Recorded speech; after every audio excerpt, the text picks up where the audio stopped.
Hello, everyone. Welcome to our webinar, our Plan H webinar hosted by BC Healthy Communities. This is the Local Government Leaders Speaker Series, Creating Healthy Public Policy. And today's webinar is Climate Change and Wellbeing, Building Resilience Through Social Connectedness. I'm Jody Muka, and I'll just give you a few minutes to settle in. And feel free to introduce yourself in the chat, share where you are logging in from, and we will get started in a few minutes.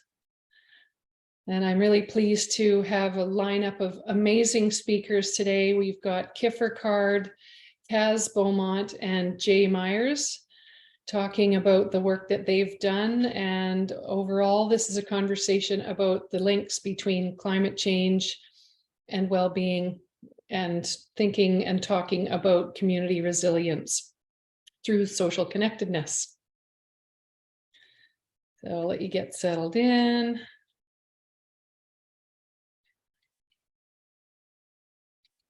See here, let's see, introducing yourselves. All right. All right, well, as people are getting started in introducing themselves in the chat, I am going to start us off. I'm Jody Muka. I'm the Executive Director of BC Healthy Communities, and I will start off by doing land acknowledgement, and then I will introduce I'll give you an overview of Plan H, BC Healthy Communities and Plan H, and the intention of this webinar. And then I will introduce our speakers. We'll have Kiffer up first, and then Beaumont, and she will then pass it over to Jay Myers. And after the presentations, we will take questions from the panelists and from any of the audience that we receive questions from. So without further ado, I would like to get us started by acknowledging that BC Healthy Communities offices are on the surrounding traditional lands of the Ko-Sapsum and the Lekwungen speaking nation, where we work, live, play, and age. And we really are grateful to be able to be on these lands today. A little bit of housekeeping here. So obviously, welcome everyone. As you're getting settled in, please feel free to introduce yourself in the chat and where you're logging in from. We will be live tweeting today's event, so you can follow along and chime in on Twitter if you have a Twitter handle on there. We are using the hashtag BCHCHPP series, as well as Plan H Healthy Public Policy. And just a quick reminder that we are indeed recording today's session, so you will get a link to the recording on YouTube after the fact, as well as some resources that we will send to you that outline various different resources, documents that have been mentioned today, as well as some of our action guides through Plan H. We will be posting those links and resources in the chat as well. And if you have any specific questions of our speakers, feel free to post those in the chat, and our staff will be collecting them. And then I'll be fielding those questions to the panelists and having a bit of a discussion near the end. All right, so about BC Healthy Communities. BC Healthy Communities has been around since 2005. And we are a province-wide not-for-profit organization that facilitates the ongoing development of healthy communities. We are connected to the World Health Organization, Healthy Communities, Healthy Cities Network, that has been around for several decades now. And BC Healthy Communities believes that it's not only possible, but it's necessary to create communities where it's easy for all citizens to be healthy and well. And at the center of our work is equity, and our work also spans across planning and public health sectors. So it's a very multi-sectoral, interdisciplinary approach. And one of our large legacy programs is our Plan H program. And this webinar today is hosted through our Plan H program. We've been running this program since 2012, and it is for local and Indigenous governments. We provide engagement and partnership supports across sectors for creating healthier communities. We provide learning opportunities, a wide range of resources, and leading edge practices that support collaboration and practice in action. And we also recognize that community policy, plans, and decisions affect health and well-being. Our work spans across the determinants of health, and we provide a range of supports like grant programs to support multi-sectoral collaboration across the different sectors. And overall, Plan H is funded through a partnership that we have with the BC Ministry of Health, and Plan H supports the overall province's health promotion strategy. A little about the Healthy Public Policy series. We've been running this series for the last several years, and we offer 4 webinars per year. I wanted to talk a little bit too about healthy public policy and its role in governance. So Plan H has been focusing on healthy public policy over the last 2 years in particular, because it's a very powerful tool for local and Indigenous governments to create opportunities and conditions for thriving and equitable communities. And ultimately, if we create conditions within the community, then that supports the individuals within the community to thrive. And perhaps what's most exciting about it, it's that it's a clear pathway to creating systemic change.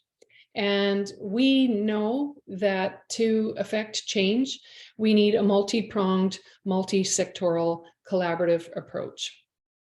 So the purpose of this webinar series is threefold. Healthy public policy creates conditions for thriving, equitable communities. Healthy public policy is one of the most powerful apparatuses available to local governments to improve the lives of their constituents. And healthy public policy is an established avenue towards creating higher level structural change. And so through the Plan H program and the grants that we offer and the work that we're doing around healthy public policy, it's an opportunity for supporting the development of levers for change, and hence influencing the development of policy that addresses the broad determinants of health and creates conditions for everyone to thrive. So for this series in particular, the purpose is for you, we hope, to learn how local governments can support resilience on climate change and mental health, and how you can strengthen community connectedness. We will provide you with the latest research on the links between climate change and mental health. You'll hear about that from Kiffer. And you'll also learn from some examples in communities such as Daajing Giids today. All right, without further ado, as I mentioned, we've got 3 incredible speakers today. And I will start with Kiffer Card, who will be providing us with an overview of the links coming from some evidence and research with the overall links between climate change, mental health, and how that relates to community resilience. So Dr. Kiffer Card, he is an assistant professor with the Faculty of Health Sciences at Simon Fraser University, and he received his training as a behavioral epidemiologist, a social ecologist, and health services researcher from Brigham Young University. Simon Fraser University is where he did his PhD, and the University of Victoria, he did his postdoctoral training, so very impressive, Kiffer. Dr. Card is also the recipient of multiple highly competitive awards, including the 2021 Michael Smith Foundation HR Scholar Award. And as Rising Star in Public Health, Epidemiology, and Health Services Research, Dr. Card's research program provides training to future scholars and raises awareness of key social reforms and policies that aim to help Canadian leaders build happier and healthier communities. And so as a social epidemiologist, Dr. Card's research focused on the ecological, political, and social determinants of health. with an emphasis on how these socio-ecological forces relate to mental health, stigmatized behavior, and health inequities. So speaking to the critical links between climate change and health and mental health, and the role the local governments and decision makers can play from a policies perspective, I will, without further ado, hand it over to you, Dr. Card, to present us with your research findings and evidence on this interesting topic today. Thank you, Jody, and it's an honor to be here with you and Jay and Kaz and presenting this work and having the conversations that we're having today. The results that I'll present today are from our CEDAR study, which studies climate-related ecological distress and resilience, and leverage kind of a multi-phase kind of community-based mixed methods approach to really understand how people are currently now being affected by climate change, particularly with regards to their perceptions of preparedness to manage the challenging environments that they face. I want to recognize with great appreciation my home and where I'm joining from, the Songhees Nations of the Lekwungen speaking people. It's an honor. I love what you said about aging here, and I think that just roots us so much in the places and the communities in which we exist, which is exactly what this webinar is about. And I think really explains why climate distress is so, so natural to who we are as human beings, right? We have always been, throughout all of human history, vulnerable and connected and reliant on the neighborhoods in which we evolved and grew, in which we raised our children, which we sought our food, and which we aged in. So I appreciated your comment there in your territorial acknowledgement. Of course, the impacts of climate distress touch on almost every aspect of life. What career should you go into? What is your food supply sustainable? Should you have kids? These are the fundamental choices that people make about life and where to pursue their life.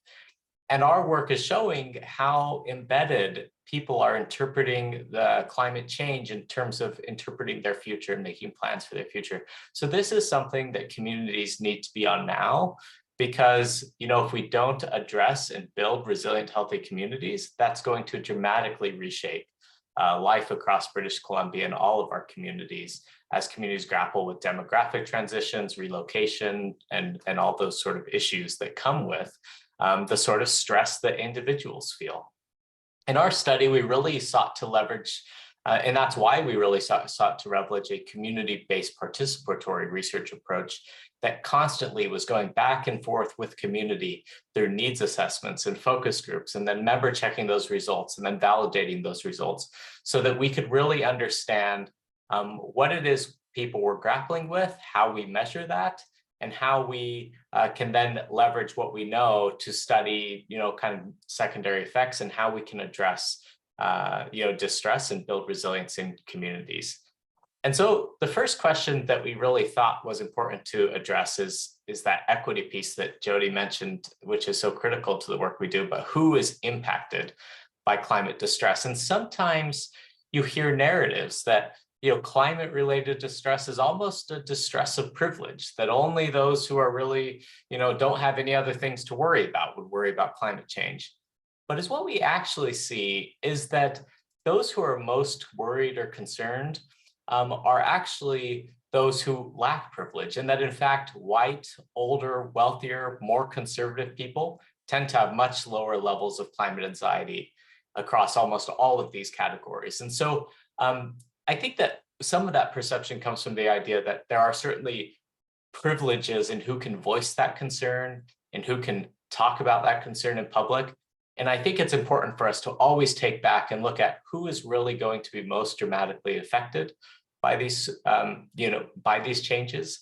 And, it shouldn't be really surprised to anyone that those who are marginalized are most concerned about, and most reliant on their environments. And so we really sought to study how communities are reacting to the accelerating and worsening weather-related conditions that arise from climate change. And this is how we really got involved in this work in the summer of 2021, when the great Western heat dome, all of us probably recall this because, one, there was a loss of about 800 people in our communities. And so, it's a really big public health event as far as a natural weather event here in British Columbia. During the event, we were running really a pilot study just to understand what is the prevalence of climate-related ecological distress and who is concerned. And when the heat dome hit, it gave us this opportunity to conduct a follow-up study to see, okay, how were people actually impacted? Can one weather event change how people are experiencing climate anxiety? And we did find that there was an average of a 13% increase in the levels of climate-related anxiety as a result of that single event, the heat dome. And so I think this is really important that people do respond very naturally to their environments and the threats that they face in those environments. And when we look at these questions about who responds differently than other people, it's important to go back to that equity piece and realize that not everybody is impacted the same way. For example, people with high incomes and those who are over the age of 65, over the 3 waves of data collection that we conducted, between 1 and 2 was the heat dome, and between 2 and 3 was that atmospheric river. We found that those who were older and higher incomes were much less concerned. They were much less likely to have increasing concern for those accelerating impacts of climate change. And then we wanted to really start to understand, okay, well, what is this looking like in people's lives? And so this is where we went back to community and had those conversations to generate an understanding of what climate change related distress and resilience mean to them. And we got a lot of great data and insights about the wide variety in ways that people were impacted, their ability to connect with others or have healthy social relationships, their ability to have positive affect and attitudes about the future, their ability to just do their daily functioning, to do that schoolwork they need, to concentrate on the things that they need to. All of those were identified as ways that they were impacted. And across this, we found data across all 4 domains: your physical, physiological and emotional health, social health, your outlook on the future, and then also your engagement in your community. And from all that, we worked with our community advisors to really develop a definition of what is climate distress. We won't read through this whole definition here, but it was really important to recognize that there were anticipated, observed, and experienced effects that affected people, as well as the perceptions that individuals held about those things. And it was across a range of emotions, and then also that impaired and cognitive functioning. We ultimately break this definition down, and we went back to community and asked them, to what extent do they support, this definition and those constructs? And certainly across all 4 categories, our definition of distress received high levels of support. 78% agreed with that definition that we created. 87% recognized the importance of climate-related ecological distress to these like negative cognition affect piece. So your feelings of worry and sadness, frustration about the government not doing anything enough, your apathy and numbness. The cognitive and functional impairments, including, having a difficult time sleeping, eating, not doing schoolwork, less life satisfaction, rumination, lack of motivation, lack of focus. And then also those kind of social conflicts as you encounter people who might not understand the importance of climate change and your reactions to it.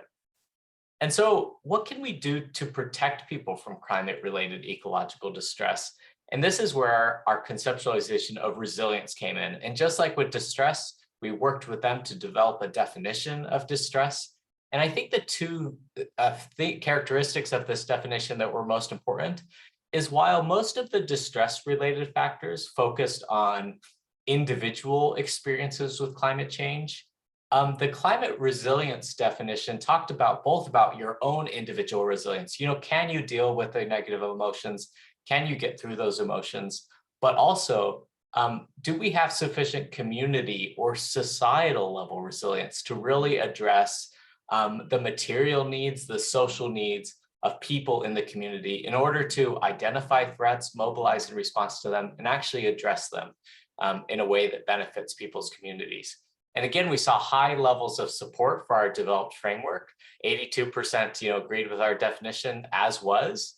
That nobody actually disagreed with any of these. They just, weren't supporting it as is. They asked for additional revisions. But this really broke down to 4 categories of resilience. There was positive emotions or worldview. Do you have hope? Because a lot of climate change messaging is all about the doom, and our thinking is that if you have hope, that can help you to actually do things that you need to do. So engage in kind of a realistic, pro-social, pro-environmental approach. That personal capacity piece, which is, can you bounce back when you're dealing with a hard time? Coping strategies, can you find people to rely on for support? Do you have compassion and acceptance? And then, as I mentioned, that community or societal level resilience of like, are we as a community adapting and addressing this resilience? And so I think these 2 really core pieces of distress and resilience go hand in hand in kind of understanding the relationship between them.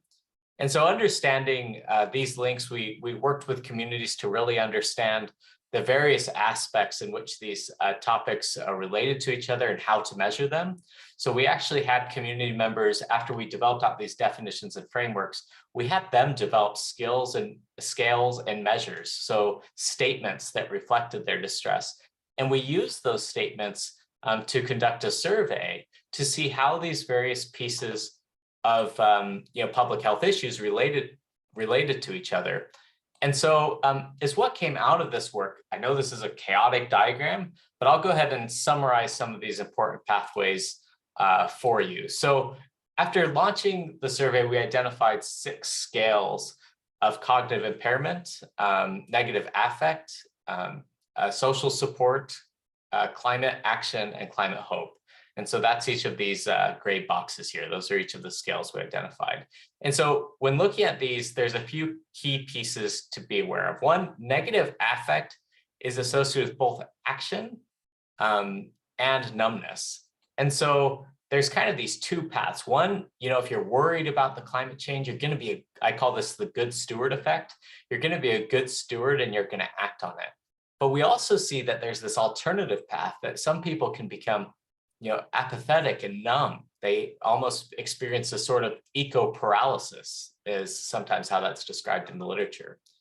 Second, the cognitive impairments, when we look at those as being potentially threatening, we also see cognitive impairment is associated with negative affect, and that it is higher when people have low hope. And so the less hope you have, the more impaired you become. And so if we can give people hope, then you might break some of that effects of impairment. Next also is when social support is lower. And so the more social support you have, the less cognitive and functional impairments that you have. And so again, another really important way that we can promote and sustain people who are worried about climate change is providing that social and community support. Finally, low hope and climate inaction are correlated with apathy and numbness. And so if you see the apathy and numbness, the more numb you are, that means you have less hope, and the more you engage in the less you engage in climate action. So we can actually see that this has real consequences, that if you let people become, experience eco-paralysis, then they might not engage in the sort of actions that you need people engaged in to build healthy and happy communities, because we need a whole of society response. And then finally, just focusing on social support, I think a key finding here is that primarily through promoting climate action, so the more supportive of a community that you have, the more engaged you are to address the things that are affecting you via climate change, and also, the lower levels of cognitive impairment that you feel, the higher levels of cognitive hope. So to me, this really highlights these, 2 key strategies that we can engage in. One is climate action, one is social support, to really support and build health in our communities and integrating in those in ways. And I think it's really important to recognize the role that distress plays in all of that. And something we were curious about is, to what extent does people's distress relate to their engagement in pro-environmental behaviors? And so here you can actually see that we looked at this Along the bottom axis, we have a generalized psychological distress scale score. And then along this axis, we have behavioral engagement scores. So the more engaged they were, the higher score they have in climate pro-environmental behavior. And you can see at the very first, if you're moving from no distress to some distress, going just over this short distance, there's an increase. The direction of effect is that the more worried you are about climate change, the more engaged you are. And that was the same thing we saw in our path model. But as that distress increases, the returns become limited.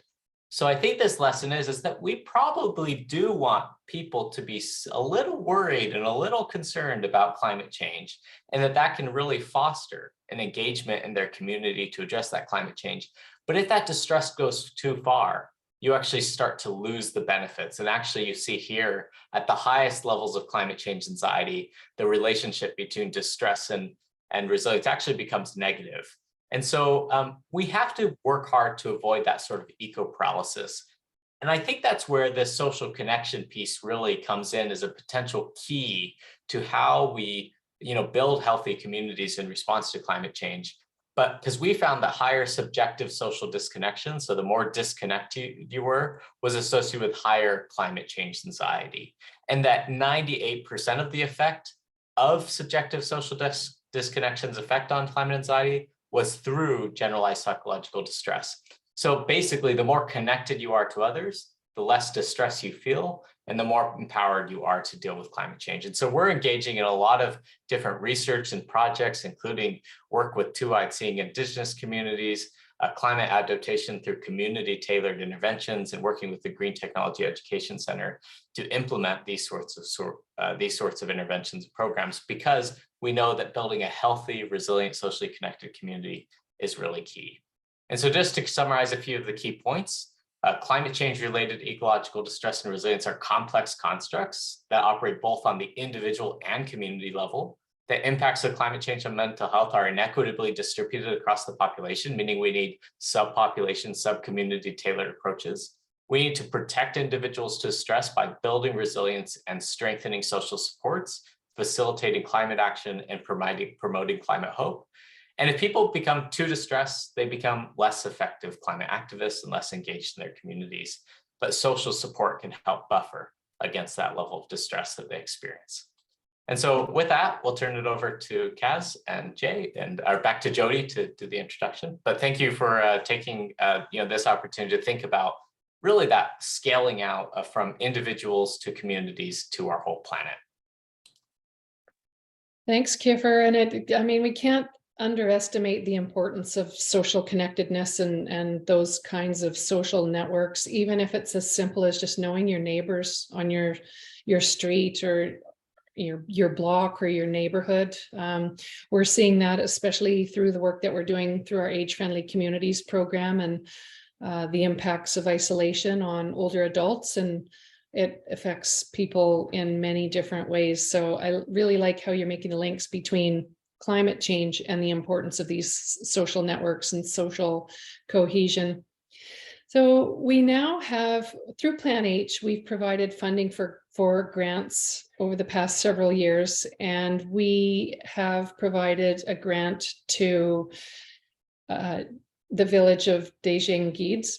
And today we've got Carolyn Beaumont, Carolyn goes by Kaz, and Jay Myers speaking about the work that they've done through their Plan H grant and the links to climate change, health, mental health. So they'll be sharing about the work that they've been doing. So Kaz has 20 years of experience working in youth recreation and creating community engagement in not-for-profits, corporate and local government sectors. She manages the administration of Daajing Giids Youth Center, and she's also got a background in communications and events, and that's where she works, doing that work through the municipality. Kaz is also very grateful to be living on the traditional and unceded territory of the Haida Nation, and she spends most of her free time in the outdoors. As you can imagine, where she lives is incredibly beautiful. She spends her time hiking with her dogs, foraging and growing food, and having adventures with her partner, and her stepson. So I will hand it over to you, Kaz, and then you can introduce Jay and he can speak more to the work on the ground. Awesome. Thank you so much, Jody. Yes, as Jody mentioned, I'm the Youth Programs Manager, Communications and Events. I wear many hats. And Daajing Giids was briefly known as Queen Charlotte City, or the Village of Queen Charlotte. And we're a super small municipality of about 900 people on the islands of Haida Gwaii, the traditional and unceded territory of the Haida people. Daajing Giids is island bound, we're rural, we're remote, we're situated on the far north coast of BC. If you travel to the top of our island, you can see Alaska on a sunny day like today.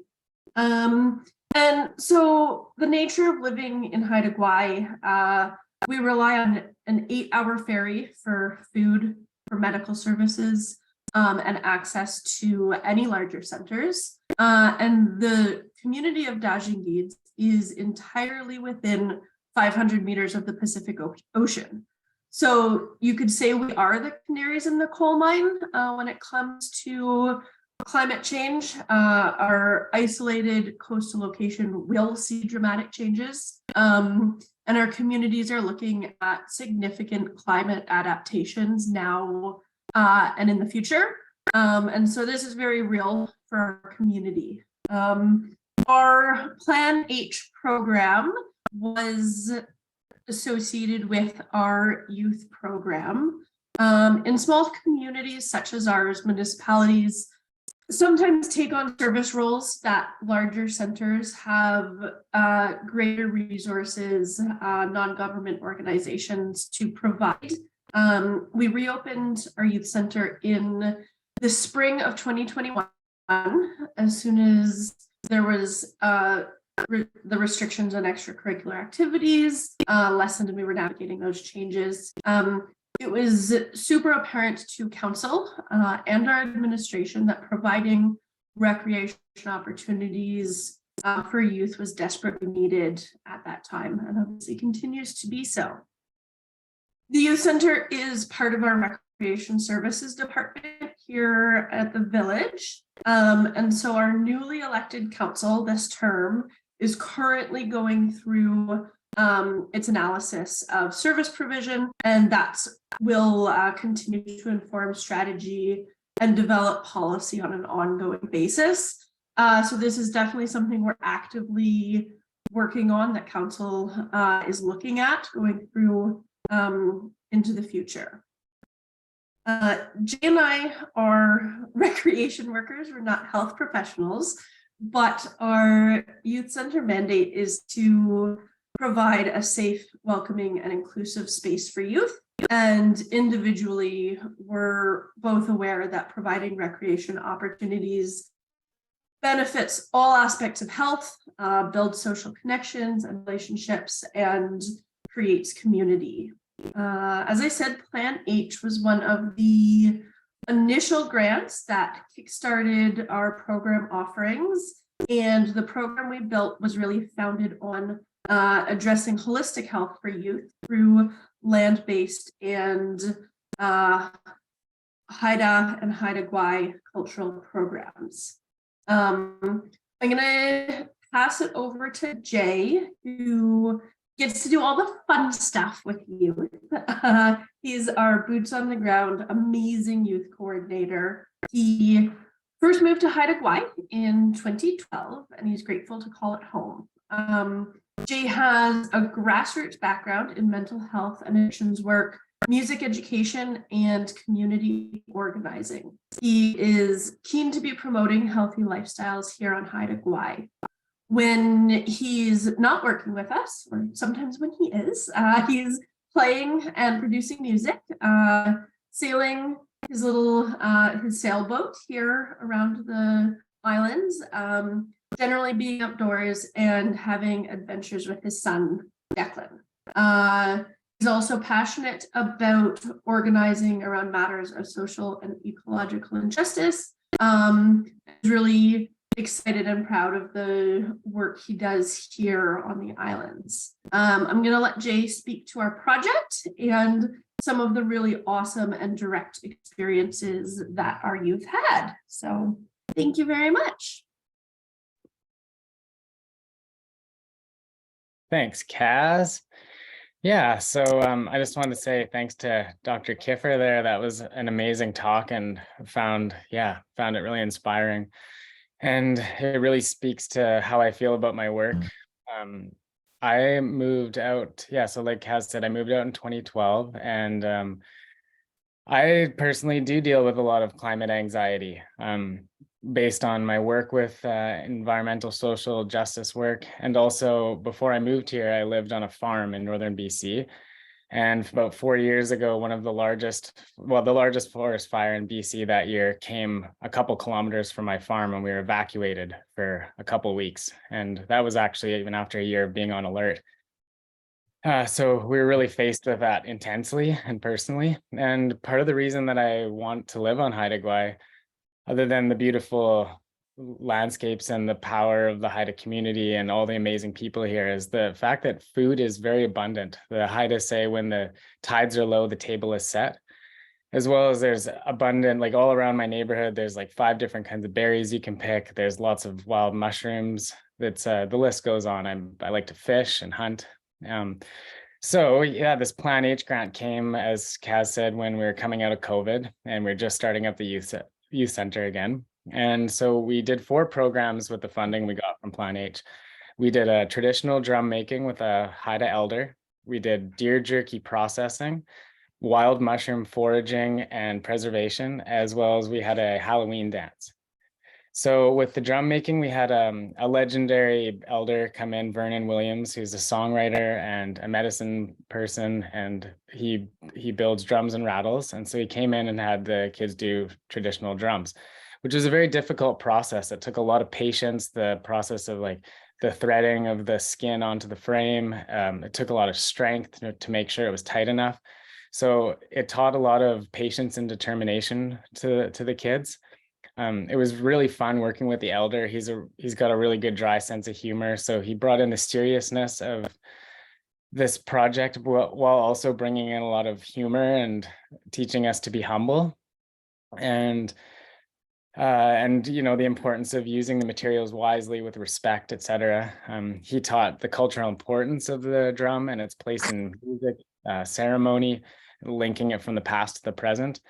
And in the end, the drums sounded amazing. We let them dry overnight, and the kids got to all come in and play them, and you could see the pride and empowerment of their work. And so that was a really excellent workshop. The next one was deer jerky processing, and we had a local fellow, Kieran Wake, come in, who works with the local Food to School program, which does a lot of food sustainability work. So he had hunted a deer and brought in some big hunks of meat. And so he taught the kids knife safety. Is like, we gave 10-year-olds these like really big sharp knives, and he taught them how to properly use them, which is really cool too, to like see these kids feel the empowerment of using something dangerous like that. And they all did really good. They followed all the techniques and did excellently. And then it was also a difficult process, because we're talking about you can't just cut the meat up. You have to remove all the tendons and the fascia. So he explained the whole process of how the marinade breaks down the cellular structure, so it becomes easier to eat, the importance of drying and preservation, how it all works, and keeping it preserved for a long time. So that taught a lot of patience with the removal of the tendons. And in the end, and then the kids got to be really creative as well. They got to create their own marinades. And in the end, we had a couple of massive bags of deer jerky, and in the following month, the kids got to share it with all the other youth center kids, so which was awesome. Everybody really enjoyed it, and it was great to see that sense of accomplishment and sense of pride of providing for your community and providing for your friends. So that was awesome. I was teaching, once again, food sovereignty, self-sufficiency, land-based connection. And so that's because that's something I'm really passionate about, is the food gathering and food growing. I really want to bring that into the youth center more and take it upon myself to like empower the kids to do that. A lot of the kids here already grow up with it, but just want to nurture that. And then, so then leading into the next workshop was mushroom foraging and preservation. So I went out in the days previous and found a good spot in the forest that was surrounded by a road. So it was a nice chunk of forest, but not like too large that we we're going to worry about losing the kids. And we brought them, I made sure that there was lots of mushrooms out there. I created a pamphlet that had all the common edible mushrooms available. And except for one, most of them don't have any poisonous lookalikes and are very easy to identify. The one, which is a common mushroom, the golden chanterelle, does have a lookalike. And so we went over thoroughly with the kids. Like, it's also easy to identify the false chanterelle if you know what you're looking for. So taught the kids the importance of being really thorough and not just throwing any mushroom into their basket. And if you're ever concerned or questioning, that you should be double checking and checking in with somebody that is experienced. So we went out and we gave the kids all compasses, taught them how to use them, and split the kids into groups with facilitators around them. And then we also gave them a little bit of freedom to explore the forest, and they didn't have to stick right by us, making sure they were using their compasses. And also, when I go out mushroom picking with my friends, we'll get separated from each other. So every few minutes we'll yell, so we know where each other are. So we had the kids doing that as well. They were all yelling around the forest, and it was amazing. They all came back with baskets full of different kinds of mushrooms, and we brought them back so we were out in the woods for a few hours, and then we went back to the youth center and we sorted through them all and checked our identification booklets and made sure everything was good. Amazingly, no one picked any false chanterelles, so that was good to see they had all learned. And then what we did is we took the small chanterelle buttons, which are nice and firm, and we did a recipe that a Japanese friend had taught me, which is canning them in olive oil with rosemary, garlic, and cracked pepper. So we taught them the whole process of sterilization, the importance of avoiding botulism, being really thorough with sterilization of all utensils and a clean work area. And it was great to see how passionate the kids were about that aspect too. They got really involved and were excited about it. And in the end, everybody got to bring home a jar of mushrooms.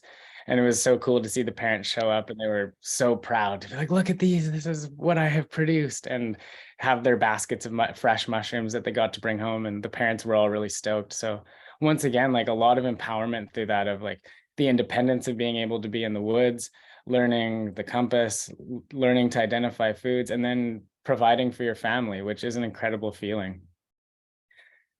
So once again, food sovereignty, self-sufficiency, land-based connection.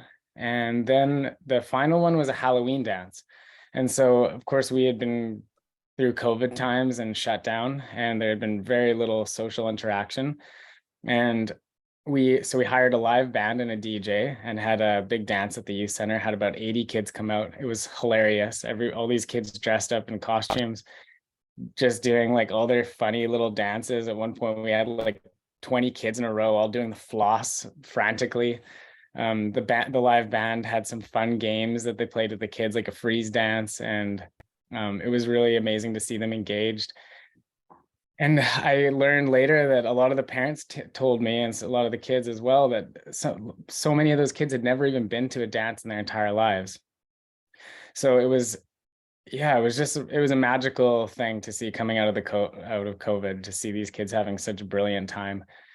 And then the DJ was awesome as well. He took requests all night, and we have kids from all kinds of different cultural backgrounds. And so the kids were sharing music from their countries of origin. And that was kind of an unprecedented effect that was really positive. And there was some amazing music that was shared.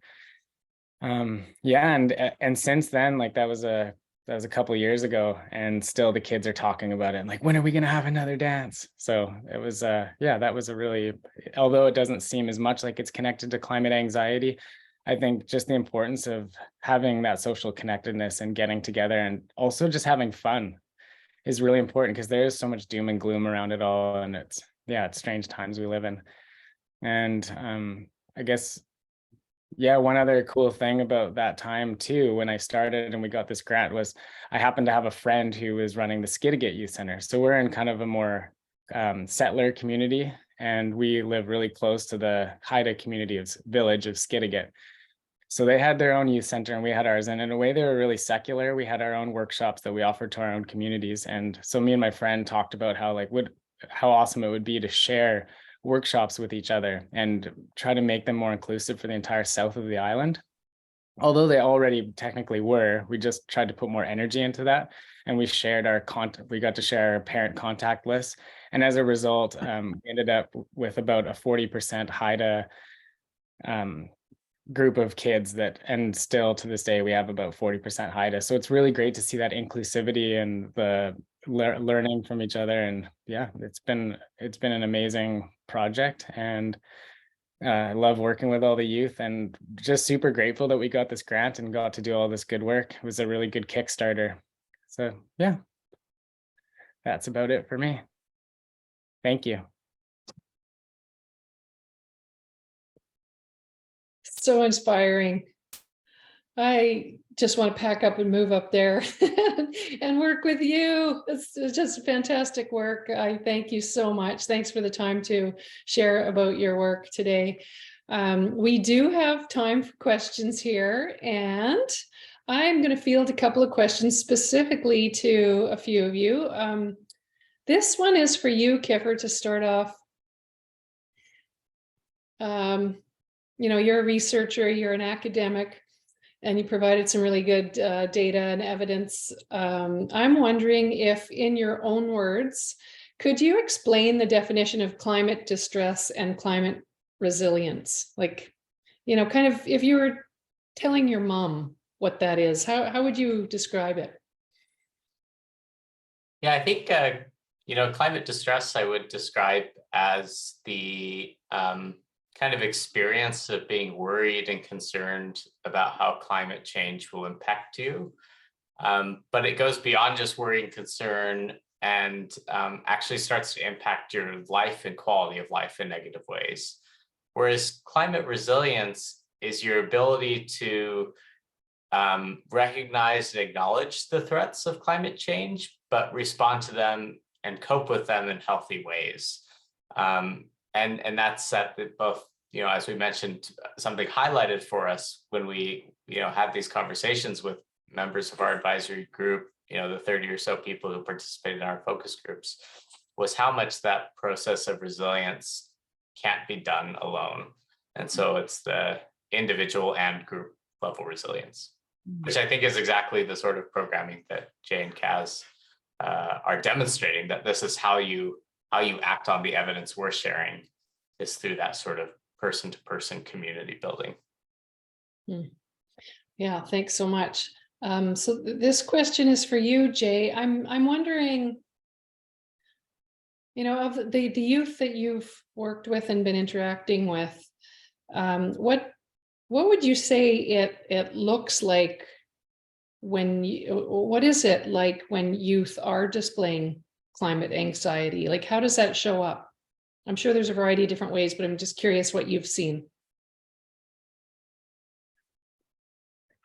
Yeah, that's a good question. I think it can be displayed in depression, various forms of anxiety, depression. There are a lot of kids that express those feelings, and especially through COVID, and just having like a hard time connecting. We're seeing more kids like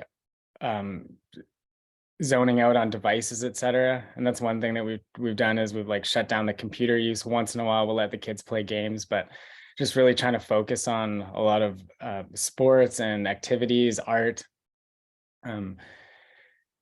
Yeah, so yeah, I'm trying to think of what else I could say about that. I mean, you know, it's also like, it's interesting to hear the kids talk about grocery prices, and they're noticing that too. For example, like when there was the drought in the lettuce bowl, and recently we had like lettuce price, head of iceberg lettuce was like $12, and how insane that is. And so yeah, we do hear kids talking about that. So, and it is interesting to hear 10-year-olds that are aware of these dynamics that are happening.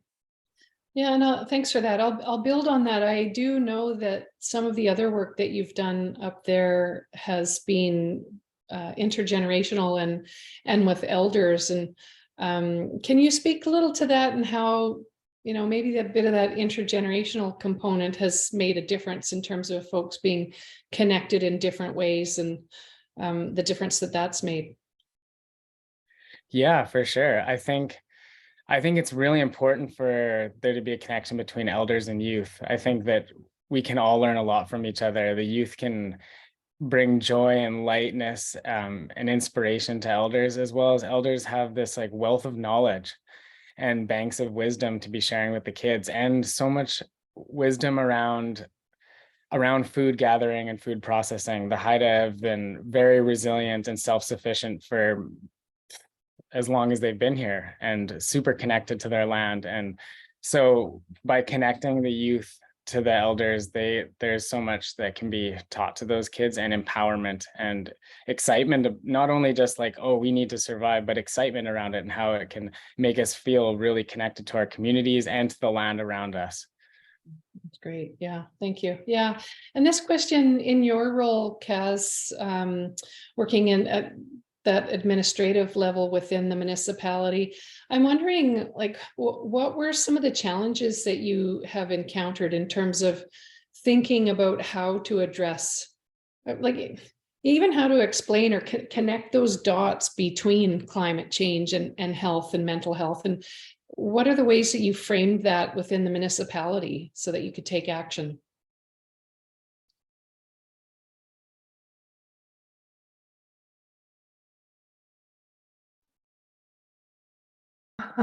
That's a huge question, Jody. There's definite challenges that we see in really small communities like this, right? We're all interconnected. Everybody sort of knows everybody, and as I touched on, our isolated location will dramatically be impacted by climate change. And so our council continues to work on the policy and political side of addressing some of those challenges, whether it's with our youth services, recreation, or whether it's on larger advocacy levels in terms of resources, economics here on the island, coastal erosion, ferry schedules, everything that we rely on outside of our community has to come from somewhere. And so those challenges that we experience being so isolated and remote is definitely a large advocacy piece for council on a larger scale. And so would you have any tips for other municipalities, whether they be small, rural, larger, medium, in terms of some of the success factors or things that worked really well for you there? Any tips for other municipalities? I know I'm asking all the hard questions. No, it's all good. I definitely can't speak to council and their larger policy decisions, but operationally,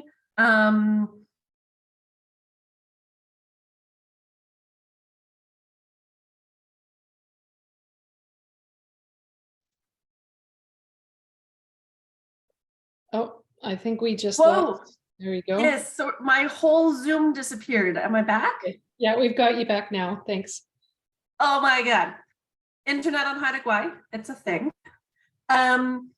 Where was I? Oh, for other municipalities. Yeah. We know there's other municipalities in BC who run youth services and youth recreation programs, although they're very few. And there are ways to figure it out. It's not, we're very glad to have the support of council to offer this program and other municipalities can also work in this sort of recreation field if they want to. It's really all about partnerships. Jay touched on that a little bit. I know it was huge in Kiffer's presentation, but they're really critical to programs, organizations, and communities when we're this small, and critical to larger communities for sure. But leveraging those partnerships or starting to build those relationships with organizations or other governments have really helped us develop what we're offering the youth at this point. We're very reliant on grants such as Plan H to, because our tax base is really small, to offer some of these programs. So building those partnerships really helps us do what we do. And I encourage other municipalities to do something similar if they wish. Yeah, that's great. I mean, it really does take a whole of community approach to create those kind of conditions and, you know, foster the opportunities for individuals and thus the full community to thrive. So this is a question for you, Kiffer. I'm wondering, it's a question from the audience. Would you say that getting involved in climate action helps to reduce anxiety, or, you know, have you seen, is there some kind of direct correlation where when people start getting involved in whether it's advocacy around climate action, that their levels of anxiety go down? Like I remember when I was younger and I was really like, whoa, I actually felt that my anxiety went up because I was so in the information that I think it actually made me feel a little more anxious because I knew so many facts and so much information. But that was then, and I'm just curious about what your thoughts are in terms of this issue. Yeah, I'm rarely in any intervention when we're thinking about psychological effects. So the question, is it effective? But the question is, for whom is it effective, and for whom and how does this work? And so I think that there's definitely these lots of individual experiences that you're going to react differently to different types of things, and that people need to explore for themselves to figure out what soothes me. I think we have a well-established knowledge of psychological mechanisms that relate to anxiety. And I think it's what's important is you give people power, you empower them to do things that are within their realm of control. I cannot control greenhouse gas emissions for the planet. Like, that is not something within our control. So if that's what the target of action is, then that will often be more, likely that a person might ruminate, you know, and that could cause negative affect and lots of problems, like you kind of described. If you're really into the advocacy piece, that could be challenging. But if you're taking personal responsibility, if you're acting within the sphere of influence where you can have an impact, that's how you empower people. That's how you build communities that empower people, is to give them hope in the spheres that they can work within. And I think that's, you know, that's a good, I think that's a reason why potential programming like what we've heard this morning is so effective, is because it's not directly targeted to things that are out of reach. It's giving people self-efficacy and capacity and building a sense of connection to land and to neighbor.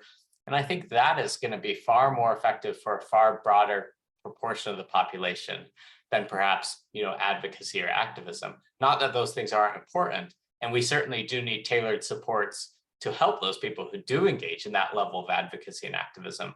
But I think generally for most of us, the solution is simply going to be to find, where can I make an impact? Where can I make an impact that I'll see positive incremental differences? And then, is my community empowering me to work in that space? And I think that's when I think of that, that's what I think of what we should be targeting. Yeah, that's great. And I mean, that really speaks to the work that we do, working with municipalities and Indigenous governments to build on capacity. It's that asset-based approach and meeting people where they're at and identifying the actions that they can take. And it really is a tailor-made approach. There's no cookie cutter. And And I agree with what you're saying about the empowerment model. If people are empowered to take action, however big or small, then that's the thing that can make the difference for them and potentially shift how they're feeling and reduce their levels of anxiety. So thank you so much to all three of you today. It was really great to spend some time with you and hear about your research, Kiffer, and the work that's being done in the beautiful location in the province, in Daajing Giids. So I would like to close off today by letting everyone know that we will be posting the recording of the webinar along with a resource sheet that has a listing of a wide range of resources that speak to the connections between climate change, mental health, and health. And we'll also flag to stay tuned, as we will be opening the application intake for the Age-Friendly Communities program in the next several months. So there's an opportunity to apply for capacity building grants to support age-friendly communities through planning and projects. And obviously, much of that work also does focus on building stronger social cohesion and social connectedness and reducing isolation. I thank everyone today. If you would like more information, you can go to planh.ca. We've got a wide variety of action guides and tools and resources that are focused on equity. And if you have any questions at all, please do feel free to reach out to any one of our staff at BC Healthy Communities. And if you're interested in finding out more, or if you have questions and ideas about the Plan H grants that are open for application right now, there's the Community Connectedness stream and Healthy Public Policy. You can also contact us and we'll help work through your ideas and ensure that you know everything you need to know to be eligible to apply for that grant program. And then last but not least, there's also some really good courses offered by the National Collaborating Center for Healthy Public Policy, and they've got a framework for analyzing public policies, and there's a range of courses. So that will be in our resource list, but I highly recommend that as well. They produce very good quality resources. So thank you to Jay, Kiffer, Kaz. Thank you to our other BCHC staff for managing everything on the back end. And thank you, audience. I know there's a lot of webinars out there and everyone's busy. So we really appreciate the time that you spent today with us. And we will be sending you some follow-up materials. And I wish you all a fantastic rest of your day. And the webinar is now complete. So thank you so much.